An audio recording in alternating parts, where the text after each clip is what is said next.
mai 2024 et je vous souhaite la bienvenue. Tout d'abord, on va nommer un secrétaire de séance. Qui veut bien être secrétaire de séance? Franck Joly, y a-t-il d'autres candidats? Qui est pour la candidature? Qui est pour? Qui s'abstient?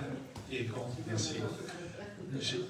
Ce soir, nous avons un certain nombre d'excuses, donc je vais vous les citer. J'ai Hervé Cherpeau qui donne pouvoir à Blandine Bam et Monfray, Olivia... Non. À Mathieu Monfray, pardon. Un Monfray peut en cacher un autre. Sylvie Buvatti reçoit le pouvoir de Olivia de Batti. Pierre Miraillès donne pouvoir à Michel Piret. Franck Silano à Franck Joly. Maurice Didier à Bernard Grosbeau. Julie Laflore à Blandine Pagnon. Florence Ducotet à Blandine Bam et Monfray. Nicole Camp à Robert Dominique ou Dominique Robert. Et j'ai les excuses de Cindy Ricobono qui n'a pas la possibilité d'envoyer son pouvoir. Nous allons passer à l'approbation du compte-rendu de la dernière réunion, celle du 8 avril 2024. Avez-vous des observations sur ce compte-rendu? Pardon? Non, je ne sais pas. Pas d'observation. Qui est pour son approbation? Qui s'abstient? Qui est contre? Je vous remercie. Qu'est-ce que c'est que ça? Je vais passer la parole à 238. Blandine Bam et Monfray pour la décision budgétaire modificative numéro 1. Je vais vous lire la délibération, après je vous explique voilà, ce que ça veut dire. Donc Monsieur le maire expose qu'il y a lieu d'ajuster les crédits en investissement prévus pour des avances à prévoir en recettes et dépenses des opérations d'ordre sur les marchés de création d'un restaurant scolaire comme précisé ci-après. Donc sur la section dépenses d'investissement, on compte 2313, sur l'opération 41, la fonction 281, on a mis plus 2280 €. Et sur la section des recettes d'investissement, 2 millions, pardon, en fait, je croyais qu'il y avait une virgule là. 2 280 000 €. Et sur les recettes d'investissement, compte 238, opération 41, fonction 281, le montant identique, donc 2 280 000 €. En fait, ce qui se passe, c'est que pour ce marché-là, donc le marché de création du restaurant scolaire, on a délégué en gros la coordination des travaux. Donc en fait, on va payer directement, directement la personne qui va vérifier lui les travaux et qui lui paiera directement les entreprises. Donc ce qui fait que comptablement, en termes de compte c'est pas les mêmes comptes qui étaient prévus initialement au départ. C'est simplement des écritures comptables. En termes de montant, il n'y a pas de changement. Et c'est juste des changements de compte. Je peux apporter un complément. En fait, c'est une maîtrise d'ouvrage déléguée. Ça veut dire que le maître d'ouvrage délègue à un cabinet, qui est le maître d'ouvrage délégué, ses prérogatives pour le suivi du marché. Sauf que dans le cas d'espèces, nous avons pris un bureau d'études qui va nous soulager d'un certain nombre de tâches et nous permettre d'aller plus vite peut-être dans la réactivité. En revanche, en dernier ressort, c'est nous qui gérerons les décisions et le suivi du chantier en complément de son action dans les tâches administratives. Donc ça va nous soulager en termes de travail, ça nous permettra d'aller plus vite et d'être plus vigilants sur d'autres points plus techniques. Mais c'est surtout que c'est lui qui paye les artisans, par contre, après l'accord et de la commune. Voilà. Est-ce que vous avez des questions par rapport à ça? Le bureau d'études, on a déjà... Le bureau d'études BSI, c'est une SEB en fait, qui est sur la commune d'Arnas, et dont le président est le maire d'Arnas, et qui a la possibilité de travailler pour d'autres collectivités. Donc l'intérêt, c'est que c'est sécurisé financièrement. C'est eux qu'on fait peut-être à Arnas, non Oui, l'école. Questions? Donc après la délibération, le conseil municipal autorise monsieur le maire à procéder à cette décision modificative numéro 1 telle que présentée. Donc qui est pour cette délibération? Qui s'abstient?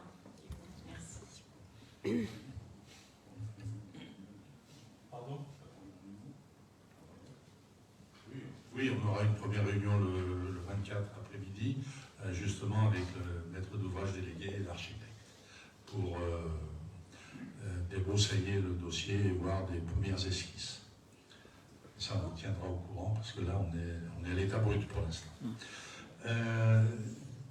Question numéro 3, élection d'un délégué suppléant de la commune pour le syndicat départemental d'électrification du SIDER. Bernard, tu veux le faire ou... Non. Bah oui, donc je vais le faire.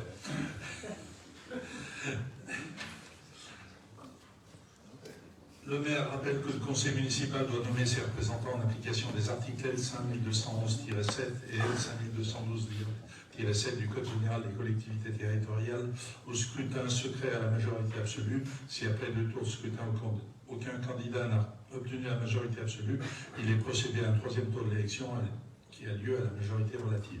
Suite à la démission de M. Christian Duget, le poste de suppléant de la commune au sein du SIDER est libre et doit être remplacé. Alors, dans ce cadre, le maire propose de nommer un nouvel élu. On propose Jean-Christophe de Cabel, mais bien sûr, chacun d'entre vous peut se présenter, parce que ça, c'est juste une proposition. Et après délibération, nous verrons ce qui va se passer. Donc, y a-t-il d'autres candidats? C'est un scrutin normalement à bulletin secret. C'est un délégué Suppléant. Le titulaire étant Bernard Gros.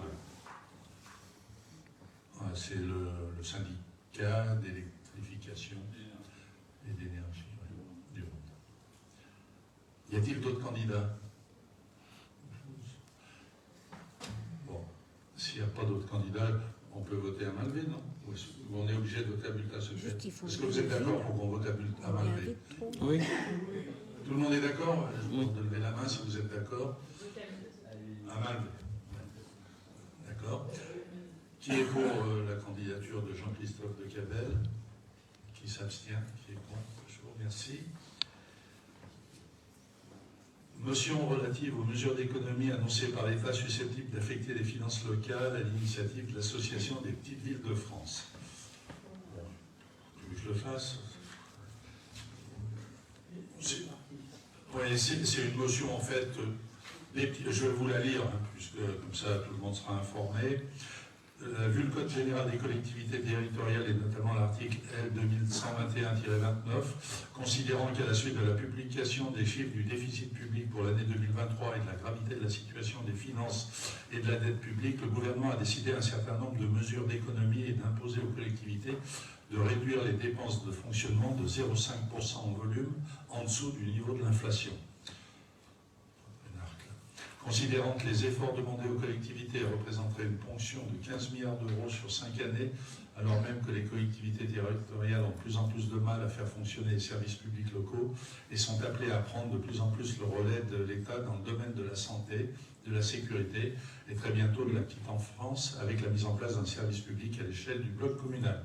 Considérant que les collectivités soumises à la règle d'or réalisent 70% de l'investissement public et près de 20% des dépenses publiques, alors qu'elles représentent moins de 9% du total de la dette publique, elles ne sont par conséquent nullement responsables de la dégradation des comptes publics. Considérant que l'autonomie financière et fiscale des collectivités territoriales est remise en cause depuis une vingtaine d'années par la suppression de leurs leviers fiscaux et une recentralisation rampante de l'État, le Conseil municipal rappelle que les collectivités n'ont jamais été à l'origine des diverses mesures de suppression d'impôts locaux de ces 20 dernières années qui ont porté atteinte à l'autonomie fiscale des collectivités tout en coûtant de plus en plus cher à l'État. Le Conseil municipal rappelle que les maires ont été présents au moment de la crise sanitaire, palliant les carences de l'État et qu'ils ont subi récemment la flambée des prix de l'énergie ainsi que diverses mesures normatives prises unilatéralement par l'État et qui ont un coût considérable pour les budgets locaux. Le Conseil municipal rappelle qu'à l'heure où interviennent ces coupes budgétaires, les conseils municipaux sont engagés en deuxième partie de mandat dans la mise en œuvre de leurs programmes municipaux, notamment avec des investissements dans le cadre de la transition écologique. Le Conseil municipal demande au gouvernement de ne pas remettre en cause la capacité d'agir des collectivités et de leur permettre de mener à bien les projets issus des engagements pris lors de la campagne municipale. Le Conseil municipal demande enfin au gouvernement de garantir l'autonomie financière et fiscale des collectivités et d'instaurer transparence, lisibilité et prévisibilité dans les relations financières entre l'État et les collectivités, rappelant que l'article 1er de la Constitution stipule que l'organisation de la République est décentralisée. Le Conseil municipal, après avoir délibéré, adopte la motion présentée. Ce texte n'est pas de notre cru, hein, c'est l'association des petites villes de France dont nous faisons partie qui a émis cette proposition de délibération et qui demande aux communes qui le souhaitent de délibérer. Sur notre communauté de communes, de nombreuses autres communes le font. En fait, il s'agit de communes de plus de 3500 habitants, donc il n'y en a que, mais malgré tout, les autres prennent, je pense aussi, pour des petits villages de France. Donc c'est à une autre échelle qu'ils le font. Voilà. Avez-vous des questions à poser? Bon, c'est plus une motion, hein, ça n'a pas d'autre engagement que cela, que d'exprimer notre désappointement un petit peu, de voir nos recettes fiscales diminuer d'année en année. Et il est vrai que toutes les réformes qui ont été faites quant aux taxes fiscales, qui ont été supprimées, ont fait que nous avons bénéficié des compensations l'année N où a eu lieu l'événement, la suppression, et que ces compensations sont restées constantes en euros courants depuis le jour. Donc on ne bénéficie pas de toutes les hausses, des augmentations des bases et des nouvelles recettes éventuelles dont on aurait pu bénéficier. Donc c'est vrai que ça enlève beaucoup de capacité d'agir aux collectivités locales. Avez-vous des questions? Pas de questions, donc je vous propose de passer au vote. Qui est pour l'adoption de cette motion de censure? De la motion, pardon. Non, c'est... Monsieur, on n'a pas ce pouvoir. De cette motion, pardon. Qui s'abstient? Et contre, je vous remercie. Sujet suivant. Subvention. Donc je passe la parole à Blandine, mon frère. Pour les subventions associatives, pardon, c'est vrai que nous avions dit que nous les voterions la prochaine fois, et c'était la dernière fois. Donc, oui, donc pour les subventions aux associations, je vais demander aux personnes qui sont dans les bureaux des associations ou des instances de sortir. Donc, ça concerne 4 personnes. Oui, c'est Eric. Il n'y aura plus personne. Donc, ceux qui sont concernés sont priés de sortir. Bureau, hein. Bureau. Dans l'exécutif.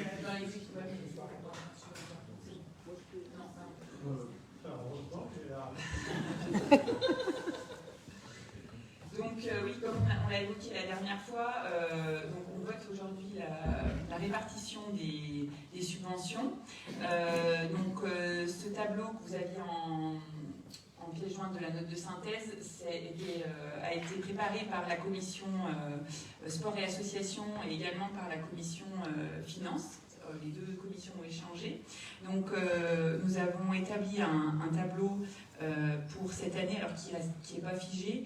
Là actuellement on a réparti les subventions pour un montant total de 151 969 €, sachant que dedans ces 151 000, on a 100 000 € au Jardin d'Anne. Donc voilà, donc ça représente quand même déjà 3/4 du montant. Mais donc si on reste sur le montant des subventions d'association, on est à 46 969 €. Nous avons voté dans le budget le mois dernier un montant de subventions plus importante, laissant place à des subventions exceptionnelles qui pourraient être votées dans l'année, puisqu'il y a des associations qui sont nouvelles ou des associations qui ont des projets en cours et pour lesquels les commissions rencontrent ces assos ou le maire les rencontre, pour définir un éventuel montant de subvention, donc qui sera certainement voté au cours de l'année, d'autres subventions pour des associations, mais on les votera au coup par coup. Donc voilà, donc là actuellement on a réparti sur les demandes qu'on avait ce montant-là pour 2023 pour ces associations, ce qui n'empêchera pas d'avoir d'autres subventions dans l'année. 2024, pardon. Est-ce que vous avez des questions par rapport à ça, des interrogations? C'est vrai qu'il y a eu la commission finance et la commission sport assos, donc ça représente quand même déjà presque la moitié des élus, donc qui sont travaillés dessus. Donc, je vous lis la délibération, s'il y a d'autres questions qui vous viennent, n'hésitez pas. Donc, vu la loi numéro 82-213 du 2 mars 82 relative aux droits et libertés des communes, des départements et des régions, modifiée et complétée par la loi numéro 82-623 du 2 juillet 82, vu l'article 10 de la loi numéro 2000-321 du 12 avril 2000, précisant que l'autorité administrative qui attribue une subvention doit, lorsque cette subvention dépasse un seuil défini par décret 23 000 €, décret numéro 2001-495 du 6 juin 2001, conclure une convention avec l'organisme de droit privé qui en bénéficie, définissant l'objet, le montant et les conditions d'utilisation de la subvention attribuée. Vu la loi L 2312-1 et L 2312-2 du Code général des collectivités territoriales, vu les propositions faites au conseil municipal par la commission associative et la commission des finances concernant les subventions accordées aux différentes associations communales, établissements et organismes publics pour l'année 2024, vu les élus municipaux ne prenant pas part au vote étant donné leur appartenance au bureau d'une ou plusieurs associations subventionnées, le conseil municipal, après avoir entendu les explications et après en avoir délibéré, décide d'accorder les subventions 2024 aux associations, établissements et organismes publics mentionnés dans le tableau récapitulatif annexé à la note de synthèse, précise que le versement des subventions aux associations est subordonné à la présentation d'un état comptable indiquant la littérale nécessité du versement de la subvention votée pour fonctionnement normalement. Dans le cas contraire, la subvention votée sera considérée comme nulle et non avenue. Dit que cette délibération sera transmise à Madame la préfète de la région Auvergne-Rhône-Alpes ainsi qu'à Monsieur le trésorier payeur de Villefranche. Précise qu'un règlement portant sur l'attribution des subventions de fonctionnement des associations sera présenté prochainement au conseil municipal. Donc, est-ce que vous avez d'autres questions suite à la lecture du... Si plus tard il y a une subvention qui viendra se rajouter, faut que ça passe automatiquement en conseil. Ça passe en Peu importe le montant, que ce soit. Peu importe le montant, on votera telle assoce à tel montant, on veut lui verser tel montant. Pour telle raison, hein, parce que Oui. sinon on explique. Ouais, faut. Oui, c'est sur la présentation d'un dossier. Voilà, exactement. C'est comme ça que déjà a travaillé les deux commissions avec les dossiers, les budgets de chaque assoce. Puis leur demande, ce qu'ils demandaient. Par rapport à leur demande, oui, tout à fait.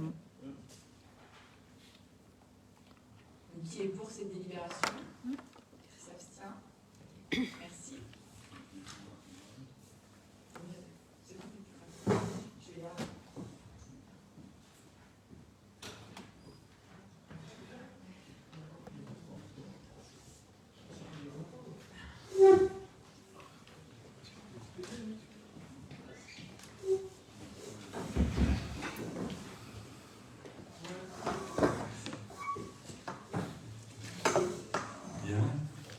Subvention exceptionnelle Association des familles, Blandine. Donc, je vous lis la délibération, après je vous donne des chiffres pour mieux comprendre.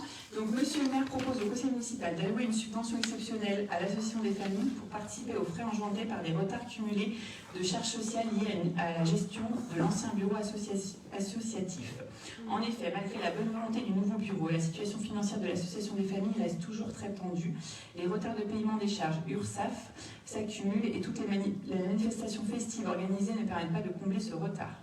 Dans ce cadre, et pour permettre à l'association des familles de subvenir à ses dépenses incompressibles de fonctionnement et de continuer à proposer des activités de péri extrascolaires sur la commune de Saint-Georges, Monsieur le maire propose au conseil municipal de leur verser une subvention exceptionnelle. Donc c'est vrai que cette association est en difficulté due à une gestion passée un peu compliquée.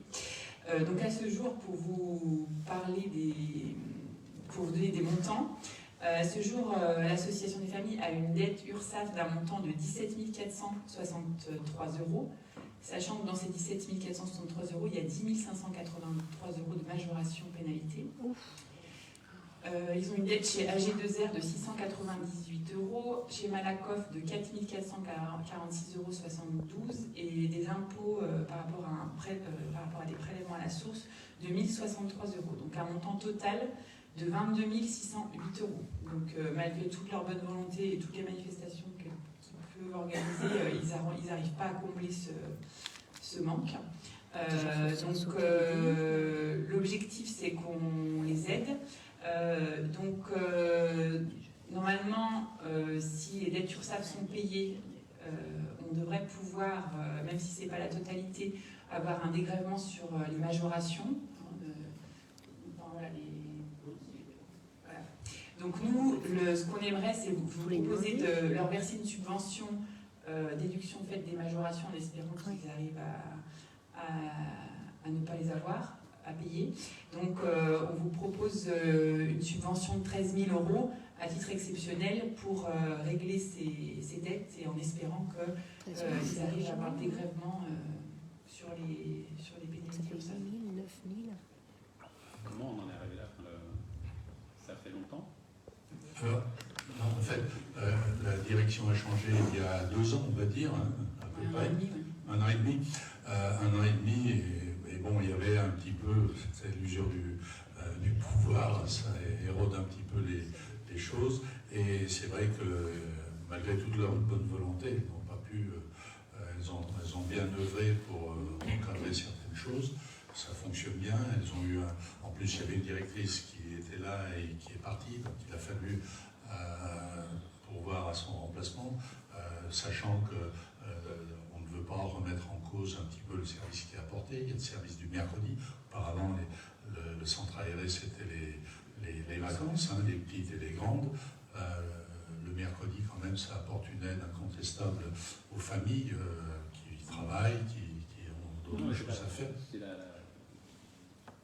l'intérêt, il n'y a pas de souci, mais comment on en est arrivé à ça? Alors, en fait, je vais essayer d'arriver au bout. Ce que je veux dire, c'est qu'on a posé ces questions, effectivement. Bon, on avait une personne qui était à la tête, qui est restée peut-être un petit peu longtemps. Ça s'est dilué. Là, par exemple, le truc tout bête des impôts, c'est une pénalité parce que le prélèvement à la source n'a pas été effectué en temps utile. Donc ça a fait un peu plus de 1 000 €. Et ça, les personnes qui sont en place aujourd'hui, aussi bien la présidente que la trésorière que le secrétaire, elles ne pouvaient pas ni anticiper ni prévoir, elles le subissent plus qu'autre chose. Par conséquent, l'année dernière, nous les avions rencontrés, on a déjà, avec votre concours, donné un coup de main de façon à essayer de redresser. On savait qu'il y avait un arriéré important à l'URSSAF et on a profité pour en discuter un petit peu. Avec le concours de Franck Joly et de son bureau, il y a eu des discussions entamées avec l'URSSAF, donc on espère qu'elles vont pouvoir être menées à bon terme et qu'on aura une bonne surprise. En revanche, aujourd'hui, compte tenu de délai, il faut absolument qu'on leur donne un peu d'oxygène de façon à sortir la tête de l'eau. Sinon, le centre peut s'arrêter. Il ne faut pas que les gens en place, qui sont des parents d'élèves, se découragent. Donc on est là pour les épauler pendant les bons moments, aussi bien que dans les bons. Donc là, c'est le mauvais moment, on va essayer de les épauler en espérant que les bons reviennent le plus rapidement possible. Voilà. Seulement quand on a payé les droits. Tant qu'on n'a pas payé donc la dette de cotisation. C'est la raison pour laquelle il faut payer une partie du capital. Ça fait beaucoup, quoi, quand même. Oui, mais ça va vite, hein, ça se cumule. Mais ça peut remonter loin, oui. Il y a eu, je pense, des taxations qui sont. Voilà. Ah oui, des défauts de déclaration, peut-être aussi. Alors, chez moi, donc, ils ont. En fait, donc, ils sont remontés jusqu'au début avec l'URSSAF. Donc, ça a dit, si vous payez tout, on vous mettra une partie, pas tout, parce que tu sais, l'intérêt rentable, alors, pas, parce que ça, c'est plus d'argent.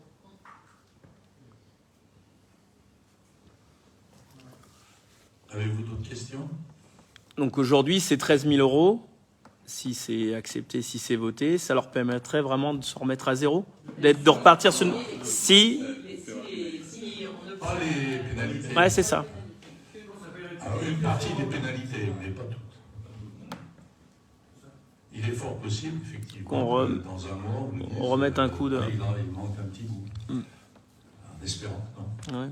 Bon, ils font des actions aussi. Hein, Ouais, enfin, ce que nous pensons, c'est de dire, si on les aide maintenant, il faut aussi qu'ils s'aident, qu'ils se prennent en main, et ils sont plein de bonne volonté de Oui, cet ça, égard. Par conséquent, on va y arriver, mais il y a l'épée des arriérés de l'URSSAF, des pénalités, notamment. Les arriérés, là, on va les combler, donc ça sera clair, partie des pénalités. Et le problème, c'est qu'en fait, là, par rapport aux pénalités, ils ont des saisies sur compte, donc en fait, ce qui leur prend toute leur trésorerie pour payer les salaires, pour payer toutes les charges de fonctionnement, quoi. C'est-à-dire, est-ce que du coup, le courant est payé maintenant? Ils payent le courant, mais... Oui, ça, c'est que l'arriéré. Ouais. Ils arrivent à payer. Là, justement, ils n'arrivent pas à payer leurs charges parce qu'il y a la saisie sur compte. Ah non, mais ça, c'est dégueulasse, il faut que ça s'arrête. En plus, cet arriéré pollue un petit peu Ouais, la gestion, parce que Ah bah oui. ça derrière toi... Donc il y a des frais en plus bancaires. Et je pense que en matière de gestion au quotidien, ça les, ça doit être lourd. ça les touche. Le problème, c'est que en leur versant 13 000 euros sur le compte bancaire, s'il y a des frais encore de banque qui ne sont pas payés par rapport à une saisie opposition, alors, ça fait suer, quoi. Il faudrait payer directement à l'URSSAF. Il faudrait, mais... Ben non, on peut pas. Mais c'est ça, en zappant la banque, quoi. Ouais. C'est partie du retard qui était prévu justement par des APD. Ben ouais, mais bon, la TD à la banque, elle coûte, quoi.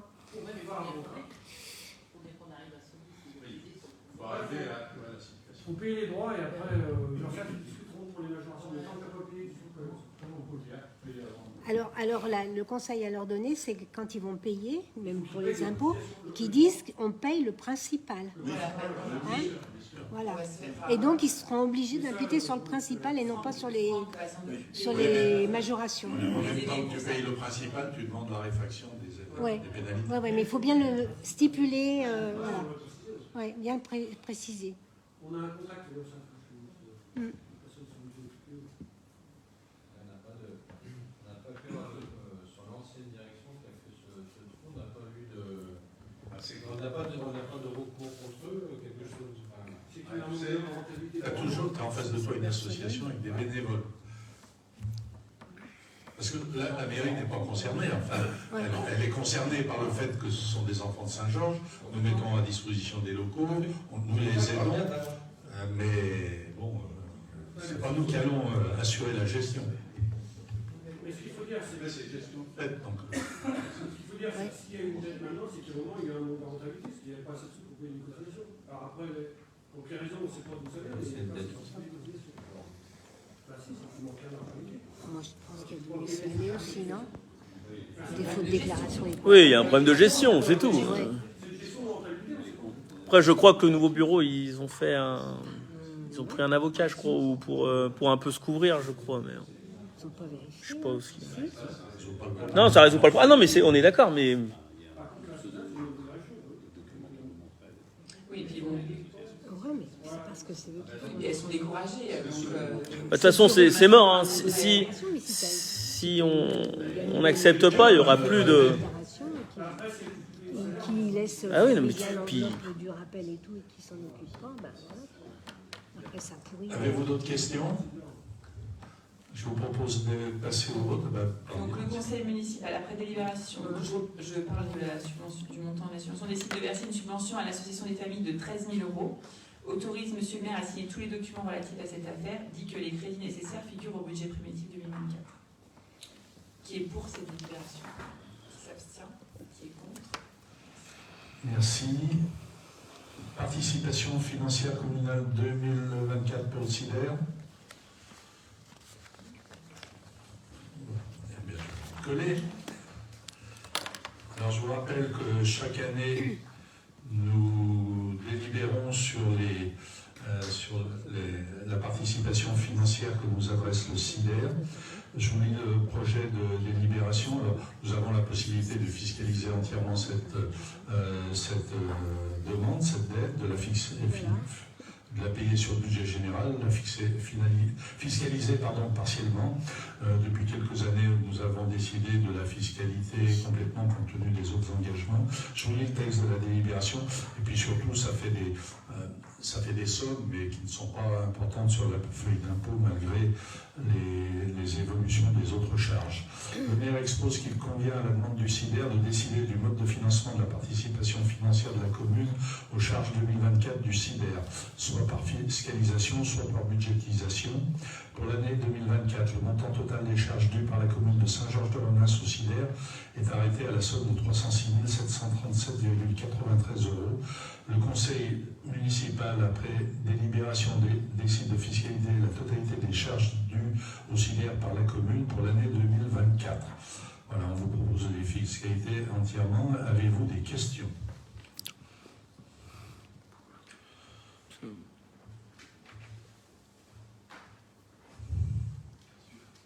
Sur les travaux d'investissement. Sur les travaux d'investissement qui sont notés, ça concerne surtout pour l'année 2023 et à venir pour 2024. C'est surtout pour le passage au LED. Non, pas du tout, puisque on est fiscalisé 2 ans après normalement. Là, l'impact est surtout sur le quartier de la gare. Tout ce quartier-là, les nouveaux lampadaires, tout ce qui a été fait, on va parler, enfin Bernard pourra en parler dans 30 secondes, on pourra parler de l'installation des LED, elle n'est pas concernée cette année, puisque ça a commencé en 2023, enfin 2024, ça se finira bientôt, mais ça sera annualisé dans 1 an ou 2. En fait, on bénéficie d'un côté de l'amortissement, puisqu'on prend souvent sur 15 ans, on bénéficie de l'amortissement des anciens équipements qui ont été faits depuis 15 ans, dont certains sont tombés en 2022, 2023, il y en aura encore en 2024, et puis il y a les nouveaux qui arrivent, donc ça s'équilibre, ça fait un montant qui, bon an, mal an, reste à peu près stable. Ça dépend des années, quand il y a un coup, ça peut augmenter, mais voilà. L'année dernière, c'était 175 000 €. Oui. Et l'année d'avant, c'était 220 000 €. Voilà. Et l'année prochaine, ça sera peut-être un petit peu moins. Enfin, on sait pas. Avez-vous d'autres questions? Bien, qui est pour cette délibération qui propose de fiscaliser en totalité la somme, qui s'abstient, qui est contre? Je vous remercie. On a fait quand même une petite étude sur un exemple de taxe foncière. Ça va faire de l'ordre de 30 à 50 € suivant les tranches.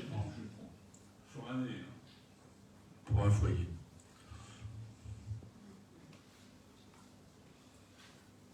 Questions diverses. Avez-vous des questions diverses? Non, on peut en finir avec le SIDER, avec les questions diverses.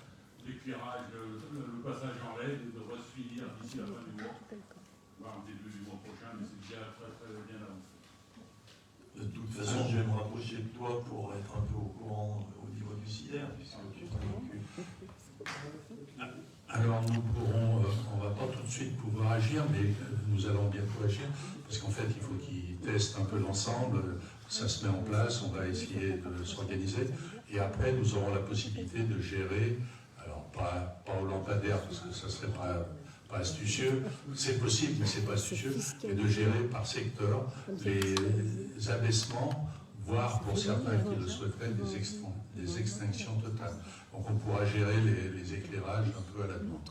Et l'autre avantage, c'est que aujourd'hui les interventions du SIDER sont un petit peu olé. Là on aura une centralisation, on verra tout de suite si un lampadaire est en panne, donc ça permettra d'intervenir plus rapidement.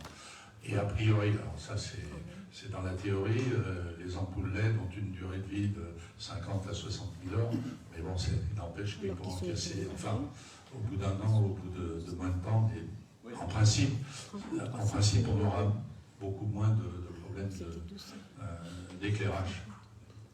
Donc, là, on avait fait une intervention dans le secteur dont je m'occupe, le secteur 3, pour demander aux résidents s'ils voulaient qu'on abaisse l'éclairage. Alors, il y en a qui étaient pour plutôt 11h30, minuit, et 7h du matin.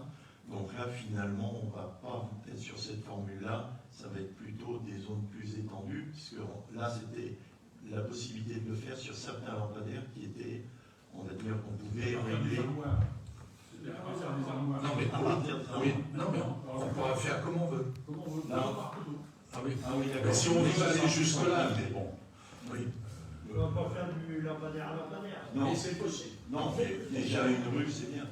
Si déjà on fait une rue. Oui, enfin, par exemple, la route de nuit, elle est très longue. Si tu veux en faire que la moitié, on fait ce qu'on veut. Mais ça, c'est un poste qui est centralisé ici ou non? C'est toujours au sein du CIDER? Centralisé, ça C'est doit pas se faire un- par téléphone. D'accord. Avec des gens responsables. Ouais. C'est bon.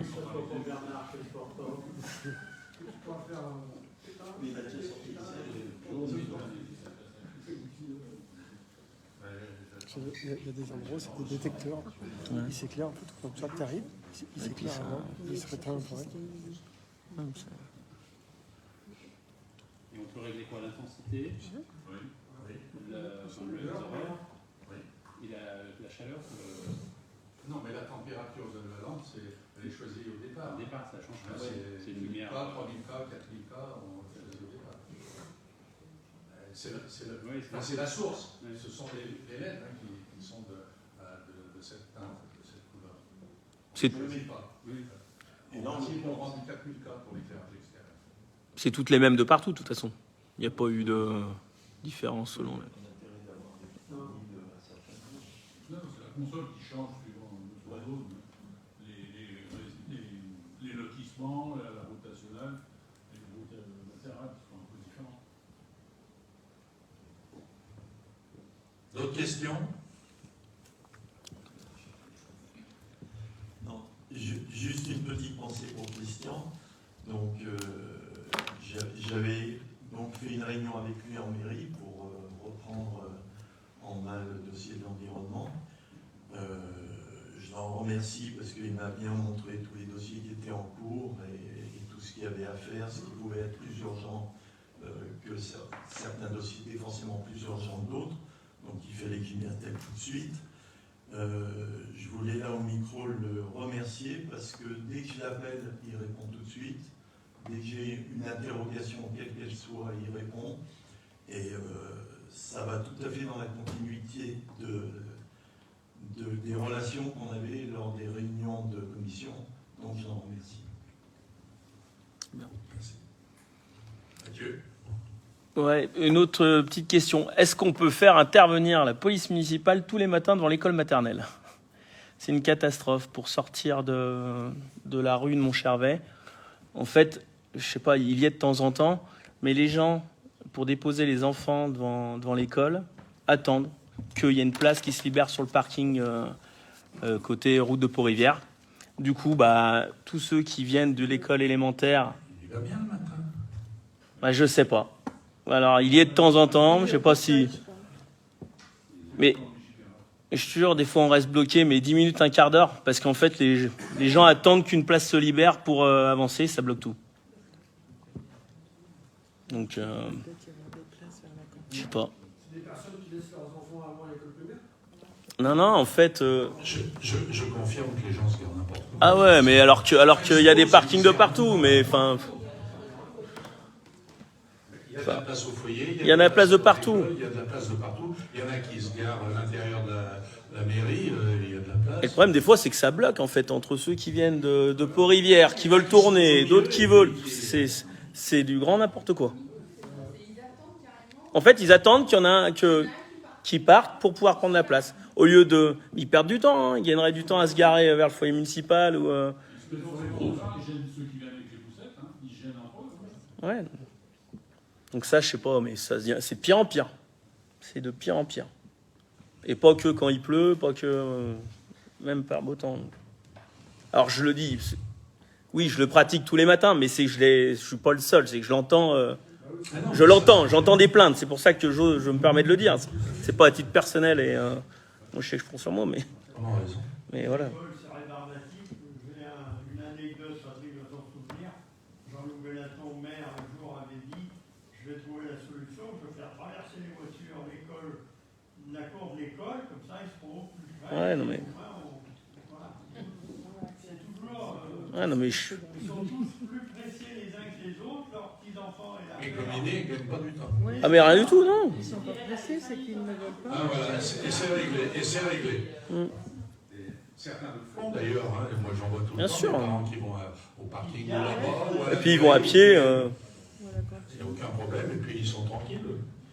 Mais Non, mais je pense qu'il y a un moyen qui. Parce que des fois, il est souvent devant le portail, mais qu'il soit au carrefour, en fait.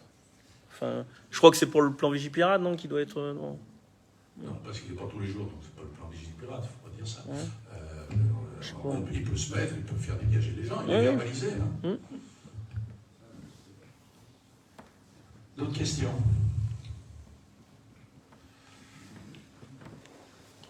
Oui, le 8 mai, pour ceux qui étaient là, je pense que ça s'est bien passé. Nous avons eu de la chance avec le temps quand même, hein, au milieu des orages la veille et le lendemain.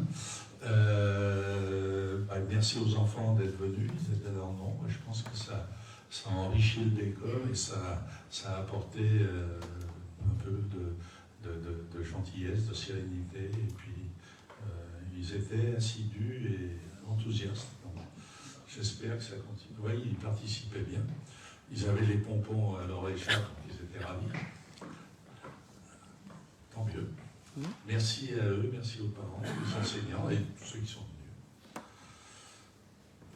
S'il n'y a pas d'autres questions, je vais vous proposer une date pour le prochain conseil municipal, le 24 juin.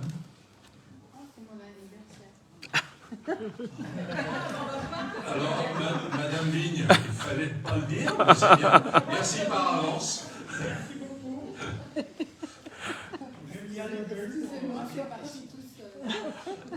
Donc à 19h30. Pensez à fêter l'anniversaire. Qu'est-ce que tu disais?